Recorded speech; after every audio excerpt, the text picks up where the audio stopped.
Semangat pagi sahabat Bigok dimanapun berada dan selalu bahagia dan bersyukur atas hidup ini dan selalu berniat baik walaupun sedikit.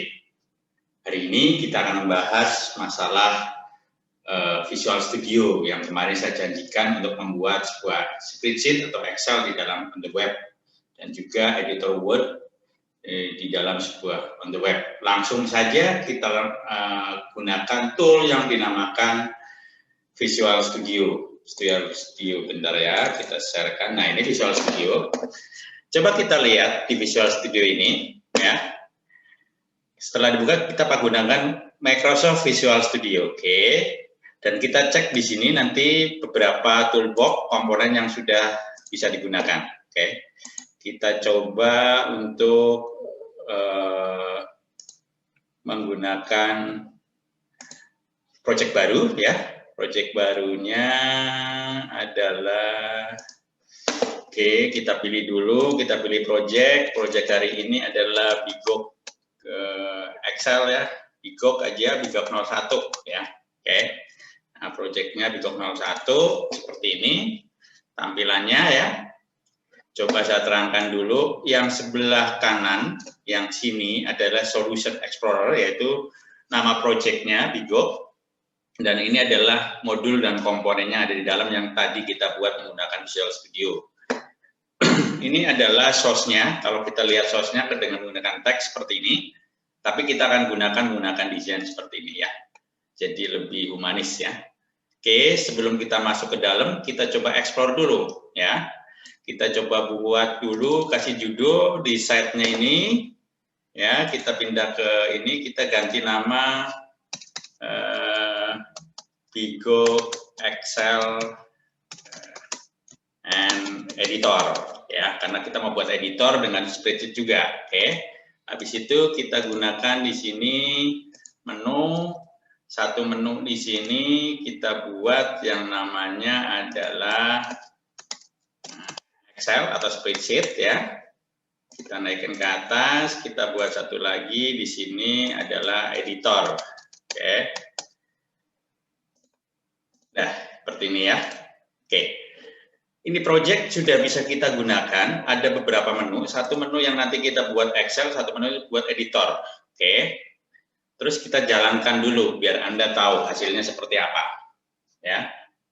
Sangat simpel ya, tetapi powerful. Ini akan tampil di web karena bentuknya browser ya, bentuknya on the web di browser tampilnya.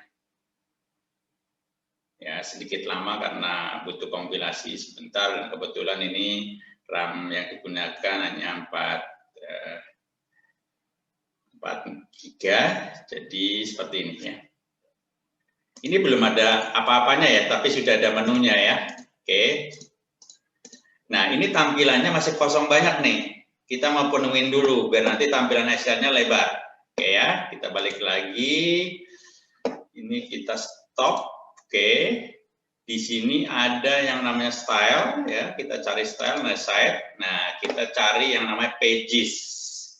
Page-nya itu 960 pixel, kita ganti 100% pixel ya. Kalau yang sudah tahu HTML paham seperti ini. Oke, udah, kita coba running. Oke, kita coba running hasilnya ya.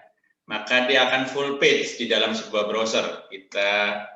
Nah, full page ya, dalam sebuah browser ya, sudah full page, kita bisa gunakan. Oke, kita akan buat spreadsheet atau Excel dulu ya.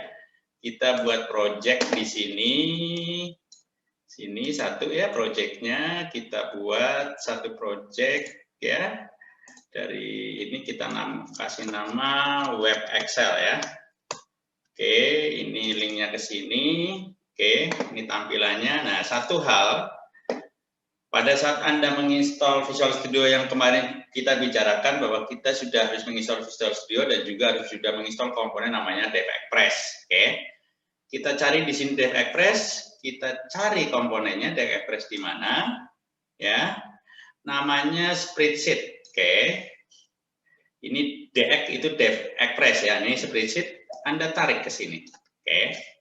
maka komponen-komponen yang ada di dalam DFX itu akan dipindahkan ke proyek kita. Sangat mudah ya. Nah, kita nggak akan pakai teks seperti ini, tapi kita nanti keluarnya adalah visual ya, dengan desain. Oke, seperti ini ya. Tampilannya luar biasa ya, sederhana. Oke, kita tunggu sebentar karena masih dalam proses komponen referensinya di loading oleh Visual Studio. Dia masih muter, kita tunggu sebentar sehingga nanti prosesnya selesai baru kita bisa lihat. Oke. Memang sebenarnya kalau main Visual Studio itu jangan 4 GB, di atas 4 GB lah gitu ya. Kalau bisa i5 boleh lah i5 tapi jangan 4 GB sehingga prosesnya lumayan cepat ya. Oke. Kita tunggu sebentar hasilnya. Oke, sudah mulai. Ya, seperti ini. Oke, ini komponennya sudah masuk ya ke dalam seluruh komponen DFX yang kita perlukan untuk membangun Excel ya komponennya. Next time saya akan bicarakan tentang apa sih komponen ini dan bagaimana cara membuat komponen ini sehingga bisa digunakan ulang. Jadi bisa reusable ya. Oke. Kita lanjutkan di sini. Tadi kita coba merubah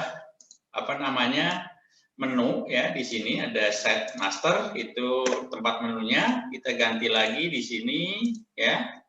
Kalau kurang paham nanti bisa komen di bawah sehingga kita bisa bantu. Nah, ini kalau diklik Excel-nya keluarnya di aspek ini ya. Oke, selesai. Kita coba tes ya, kita jalankan, kita running. Oke. Kita running sebentar. Oke, dia akan keluar di browser. Dia akan keluar di browser ya. Oke, dia akan keluar di browser. Oke, browsernya seperti ini. Ya. Ini kita tampilkan browsernya. Oke, browsernya kelihatan ya. Coba kita klik Excel-nya. Oke, ya. Maka Excel-nya akan tampil di dalam web ini. Ya. Kita tunggu sebentar karena dia masih loading, baru compile. Yang sudah ini kita tutup saja. Kita tunggu sebentar sampai dia keluar. Ya. Oke, dia mulai keluar karena memorinya sedikit kecil ya, jadi keluar seperti ini ya. Oke, seperti ini, maka kita bisa ketik ya. Kita bisa ketik. Oke, kita bisa ketik ya. Oke, seperti ini. Kita bisa copy seperti kita gunakan Excel biasa ya. Seperti itu ya. Ini cara menggunakan Excel dengan komponen dari DevExpress. Ya, banyak sekali DevExpress nanti rapid tool yang luar biasa. Ya, tampilannya juga oke. Oke, sekarang kita balik lagi ke Visual Studio-nya. Ya, itu seperti itu. Kita stop dulu. Selanjutnya kita buat satu lagi yang namanya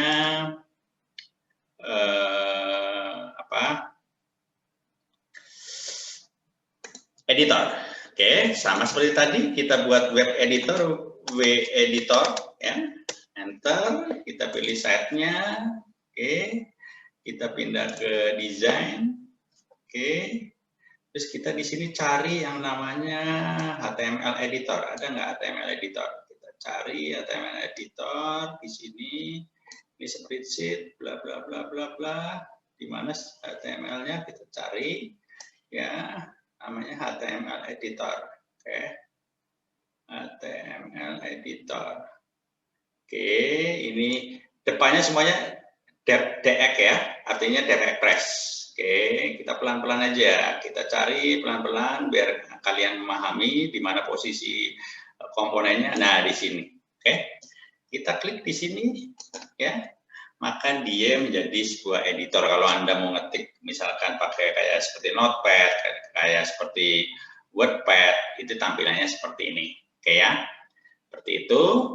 Sudah, kalau sudah kita save, kita biar link editor bisa diklik, kita pindah lagi ke Set Master menunya. Kita ganti di sini yang namanya menu editor. Nah, navigation URL-nya kita pilih yang namanya editor. Oke. seperti ini. Dah, kalau sudah Anda jalankan. Oke, kalau sudah Anda jalankan, maka dia akan berproses, ya, rada lama prosesnya. Oke, sampai dia selesai, baru kita lihat di browsernya. Oke, di browsernya seperti ini, tampilan browsernya. Kita pindah ke browser berikutnya. Kita pindah ke browser yang ini, ya. Kita klik editornya. Oke, maka dia proses sebentar, maka editornya sudah bisa kita gunakan. Luar biasa mudah, ya. Less coding, ya. Jadi kita bisa mengetik, terus juga bisa membuat seperti tag yang lain, ya. Luar biasa. Bahkan kalau melihat HTML-nya juga bisa, tampilan HTML-nya seperti ini. Oke, ya. Sangat luar biasa mudah cara menggunakan Visual Studio. Oke, kalau sudah, kita balik lagi ke tool Visual Studio, ya. Oke. Saya terangkan dulu sebelum kita tutup, next time kita akan buat aplikasi kecil untuk connecting antara Visual Studio dengan database yang kemarin kita bahas. Oke, sehingga bagaimana kita menggunakan connectivity database ke Visual Studio dan juga menggunakan komponen-komponen dari Express yang ada sehingga tampilannya akan lebih bagus. Oke, kalau sudah, ya, mudah-mudahan hari ini kita mendapatkan manfaat cara menggunakan Visual Studio yang sederhana, belum ada koneksi database, tapi kita sudah bisa buat aplikasi, spreadsheet, dan juga editor. Mudah-mudahan bisa digunakan dan di tempat Anda. Ya, satu hal lagi yang mungkin Anda perlu tahu, bagaimana cara menempatkan biar dia bisa diakses di web dimanapun berada. Di dalam Visual Studio ini ada namanya build, ya. Anda build di sini, di publish, nah publish-nya Anda pilih. Ya, web deploy, FTP, file system atau PVSE, ya. Nanti saya jelaskan web deploy, FTP, PVSE, ya. Untuk menempatkan aplikasi ini di dalam sebuah tempat server, ya. Kalau Anda punya server sendiri bisa Anda taruh di server sendiri, atau kalau Anda bisa digunakan server hosting. Jadi tinggal build, terus publish, terus ini pilih. Ya, pilihnya bisa web deploy, HTML, dan file system atau VPSA, ya. Next time nanti kita bahas bagaimana cara menggunakannya. Oke. Udah, ya. Mudah-mudahan berguna. Jangan lupa like, subscribe, komen. Kalau ada pertanyaan, ketik di bawahnya sehingga kami tahu, tim Bigok tahu apa saja konten-konten yang menarik yang bisa membantu kita bersama, bertumbuh bersama untuk berbagi belajar ini. Oke, terima kasih. Sampai jumpa di video selanjutnya.